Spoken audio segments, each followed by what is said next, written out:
Hello and welcome to another video. Elon Musk, did you just fire yourself? Twitter users vote in a poll to remove the CEO from his post. More than half of 17.5 million Twitter users who replied to a poll that asked if Elon Musk should stand down as head of the social media network voted in support of him doing so, according to findings issued Monday morning. Some 57.5% of them voted yes, while 42.5% voted no, against Musk stepping down as chief of the micro-blogging site after the billionaire published the poll on his Twitter account Sunday. Neither Twitter nor Musk reacted publicly to whether Musk would resign, although the Tesla and SpaceX CEO initially stated that he would follow the outcome. Please don't forget to hit the like button and subscribe. Neither Twitter nor Musk reacted publicly to whether Musk would resign, although the Tesla and SpaceX CEO initially stated that he would follow the outcome. Meanwhile, scores of users appeared to be expecting his reaction with bated breath. So, bye? One user said. Doesn't mean immediately, right? It may be 3, 6, or 9 months from now, another inquired. The initiative to solicit user feedback comes after Musk clashed with several users on multiple fronts, including Musk admitting he made a mistake in implementing new speech limits that prohibited mentions of competing social media services. Twitter announced yet another important policy change, stating that users would no longer be allowed to link to Facebook, Instagram, Mastodon, and other prohibited platforms. The term responsibility refers to the act of determining whether or not a person is responsible for the actions of another person. The decision to restrict competitors was Musk's latest attempt to crack down on particular speech after he shut down a Twitter account last week that was tracking the flights of his private jet. Facebook, Instagram, and recently launched competitors Mastodon, Tribal, Nostr, Post, and former President Donald Trump's Truth Social were all banned. Twitter supplied no explanation for why the blacklist targeted those 7 websites but not others such as Parler, TikTok, or LinkedIn. Twitter had indicated it would at least temporarily suspend accounts that contain the blacklisted websites in their profile, a practice so popular that enforcing the limits on Twitter's millions of users worldwide would have been tough. Not only links but also attempts to circumvent the ban by typing Instagram.com might have resulted in a suspension, according to the business.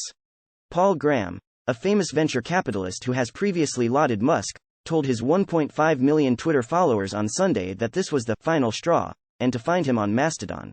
His Twitter account was swiftly suspended and quickly reinstated when Musk vowed to overturn the policy that had been adopted just hours before. Musk said Twitter will still suspend certain accounts according to the policy but only when that account's primary goal is promotion of competitors. Twitter already blocked links to Mastodon after its primary Twitter account mentioned the @ElonJet dispute last week.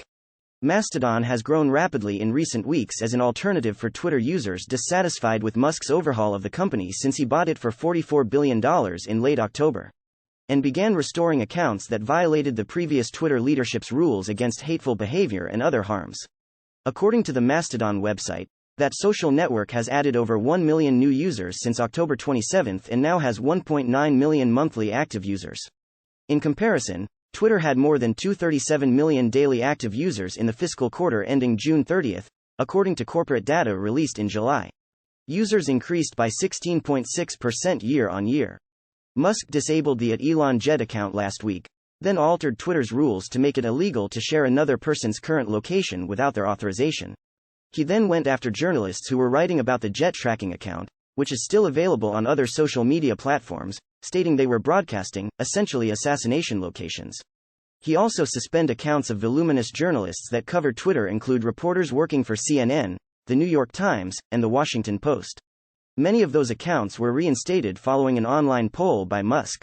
Over the weekend, The Washington Post's Taylor Lorenz became the latest journalist to be temporarily barred.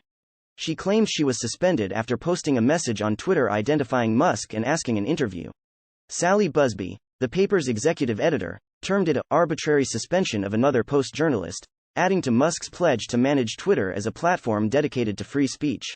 The vow to let users select his future role at Twitter via an unscientific online survey appeared to come out of nowhere on Sunday, despite Musk's earlier assurance in November that a reorganization would take place shortly. Musk was questioned in court on November 16 about how he spends his time across his firms. Musk had to appear in Delaware's Court of Chancery over a shareholder's challenge to Musk's approximately $55 billion remuneration plan as CEO of the electric car firm.